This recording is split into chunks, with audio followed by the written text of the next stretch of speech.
வணக்கம் தலைவா, அனைவருக்கும் கிணிய வணக்கம். தமிழக அரசு போக்குவரத்து கழகங்களில் வந்திருக்க வேலைவாய்ப்பு செய்திகளை பற்றி இந்த வீடியோவில் முழுமையாக நம்ம பார்க்கலாம். நம்ம சேனலுக்கு புதியவராக இருந்தால் ஒரு subscribe and bell all set பண்ணி வச்சுக்கோங்க. நம்ம சேனலில் வர அப்டேட்ஸ் எல்லாமே மிஸ் பண்ணாமல் இருக்க இது மிகவும் அவசியங்க. தமிழக அரசு போக்குவரத்து கழகங்களில் டிரைவர் மற்றும் கண்டக்டர் பணியிடங்கள் விரைவில் நிரப்ப இருக்காங்க. தமிழக அரசு போக்குவரத்து துறை பட்ஜெட்டில் 2023 என்னென்ன ஒதுக்கீடு செஞ்சுருக்காங்க.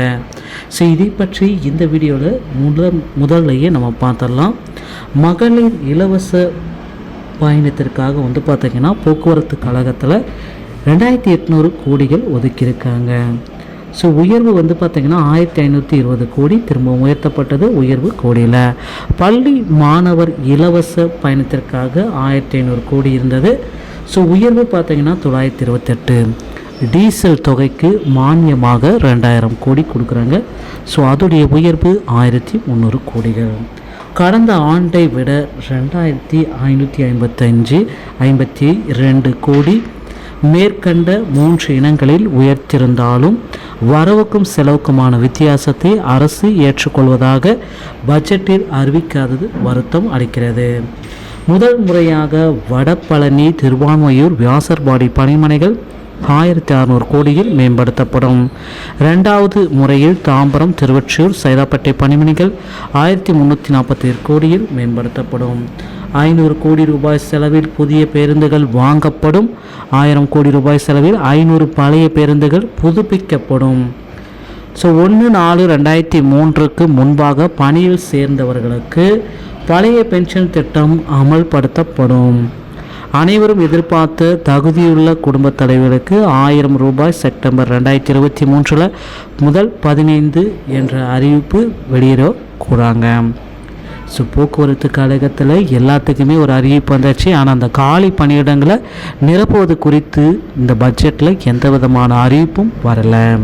ஸோ இது எல்லார் மத்தியிலுமே பார்த்திங்கன்னா ஒரு மிகுந்த வருத்தத்தை அறிவிக்குது அப்படின்னு கூட நம்ம சொல்லலாம். ஸோ நிச்சயமாக போக்குவரத்து கழகத்தில் driver, conductor, AE JE, technical assistant இப்படி பல்வேறு தரப்பட்ட பணியிடங்களை விரைவில் நிரப்ப இருக்காங்க. நீங்கள் போக்குவரத்து கழகத்தில் ஜாயின் பண்ணணும் அப்படின்னு நினச்சிங்கன்னா டிரைவிங் லைசன்ஸ் மற்றும் கண்டக்டர் லைசன்ஸை எடுத்து தயாராக வைத்துக் கொள்ளுங்கள். ஸோ டிரைவிங் லைசன்ஸ் எடுப்பது எளிது. கண்டக்டர் லைசன்ஸ் எடுக்க தேவையானது முதலுதவி சான்றிதழ். ஸோ இந்த முதலுதவி சான்றிதழ் செயின்ட் ஜான் ஆம்புலன்ஸ் சென்னையில் மட்டும்தான் கொடுக்குறாங்க. ஸோ வேறு எங்கேயும் நீங்கள் அப்ளை பண்ணி ஏமாற வேண்டாம். ஸோ இதில் நீங்கள் வாங்கிட்டு முதலுதவி சான்றிதழை வாங்கிட்டு நீங்கள் அப்ளை பண்ணுங்கள். ஸோ கண்டக்டர் லைசன்ஸ் மற்றும் டிரைவிங் லைசன்ஸ் இருந்தால் மட்டும்தான் எஸ்சிடிசியில் உங்களால் பணிக்கு செல்ல முடியும். ஸோ இந்த அறிவிப்பு பார்த்திங்கன்னா சென்னை மற்றும் கும்பகோணம் லிமிடெட்டுக்கு கொடுத்துருக்காங்க. இனி வரும் காலங்களில் போக்குவரத்து துறையோடைய காலி பணியிடங்கள் தமிழகம் முழுவதுமே நம்ம எதிர்பார்க்கலாம். ஸோ டிஎன்எஸ்டிசி சம்பந்தமான செய்திகளை உடனுக்குடன் பெற நம்ம சேனலோடு இணைந்திருங்கள். வீடியோ பார்த்தமைக்கு நன்றி. அடுத்த வீடியோவில் சந்திக்கிறேன். தேங்க்யூ.